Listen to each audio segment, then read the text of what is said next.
টি-20 world কাপে ভারতের বিজয় রথ দুরন্ত গতিতে এগিয়ে চলেছে। 22শে জুন শনিবার টস জিতে প্রথমে বল করার সিদ্ধান্ত নেন বাংলাদেশ ক্যাপ্টেন নাজমুল হোসেন শান্ত। বাংলাদেশের প্রত্যাশা ব্যর্থ করে ভারত 196 রানের বিশাল স্কোর খাড়া করে। শেষ পর্যন্ত 50 রানে হারে বাংলাদেশ। প্রিয় ভিউয়ার্স, বিস্তারিত যাওয়ার আগে ভিডিওটিকে লাইক দিয়ে চ্যানেলটিকে সাবস্ক্রাইব করতে ভুলবেন না যেন।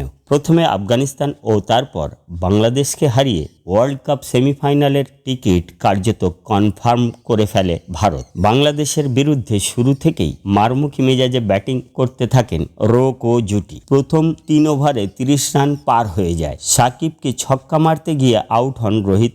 11 বলে 3টি 4 ও 1টি 6-এর সাহায্যে 23 রান করেন তিনি। তানজিম সাকিবের বলে উইকেট ছেড়ে মারতে গিয়ে বলের লাইন মিস করে বোল্ড হয়ে যান বিরাট কোহলি। তিনি 28 বলে 1টি 4 ও 3টি 6-এর সাহায্যে 37 রান করেন। একই ওভারে নবাগত সূর্যকুমার যাদব প্রথমে 6 মারেন ও পরের বলে মারতে গিয়ে বল গ্লাভসে লেগে কিপার লিটন দাসের হাতে ক্যাচ আউট হন। 3 নম্বরে নেমে ঋষভ পান্ত শুরুর কয়েকটা বল বাদ দিয়ে চেনা ছন্দে ব্যাট করতে থাকেন। আগের ম্যাচের মতো ঝুঁকি নিয়ে রিভার্স সুইপ করতে গিয়ে নিজের উইকেট ছুঁড়ে দিলেন ঋষভ পান্ত। তিনি 24 বলে 4টি 4 ও 3টি ছক্কার সাহায্যে 36 রান করেন। চাপের মুখে দলকে ভরসা দিলেন শিবম ও হার্দিক। প্রথমে দেখে খেললেও পরে দুজনেই হাত খুলে মারতে শুরু করেন। দুজনের মধ্যে গুরুত্বপূর্ণ এক পার্টনারশিপ হয়। 24 বলে 3টি 6 এর সাহায্যে 34 রান করে আউট হন শিবম দুবে। শেষ বলে 4 মেরে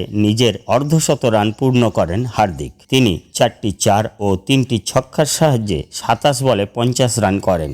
বাংলাদেশের বোলারদের মধ্যে তানজিম সাকিব ও রিশাদ হোসেন 2টি করে উইকেট নেন। একটি উইকেট নেন সাকিব আল হাসান। রান তাড়া করতে নেমে তানজিম হাসান ও লিটন দাস শুরু থেকে বড় শট খেলার চেষ্টা করেছিলেন। বাংলাদেশকে প্রথম ধাক্কা দেন সেই হার্দিক পান্ডিয়া। লিটনকে 13 রানের মাথায় আউট করেন তিনি। 3 নম্বরে নামা ক্যাপ্টেন শান্ত ও তানজিদ পাওয়ার প্লে কাজে লাগিয়ে দ্রুত রান করার চেষ্টা করছিলেন। ভারতের স্পিনারেরা বলে আসতেই বাংলাদেশের রানের গতি কমে যায়। কুলদীপ বল করতে আসার পরে টানা 4 ওভার বল করেন। মাত্র 19 রান দিয়ে 3টি উইকেট নেন তিনি। 29 রানে ব্যাট করা তানজিদ 4 রানে তৌহিদ হৃদয় ও 11 রানে সাকিব আল হাসানকে ফেরান এই বাঁহাতি স্পিনার। বাংলাদেশ ক্যাপ্টেন শান্তকে আউট করেন বুমরা। বাংলাদেশের হয়ে সর্বাধিক 40 রান করেন তিনি। রিশাদ ও মাহমুদুল্লাহ চেষ্টা করেও জয়ের কাছে পৌঁছতে ব্যর্থ হন। শেষ পর্যন্ত 20 ওভারে 8 উইকেট হারিয়ে 146 রানে শেষ হয় বাংলাদেশের ইনিংস এবং সেই সঙ্গে শেষ হলো এবারের বাংলাদেশের বিশ্বকাপ অভিযান। 50 রানে ম্যাচ জেতে ভারত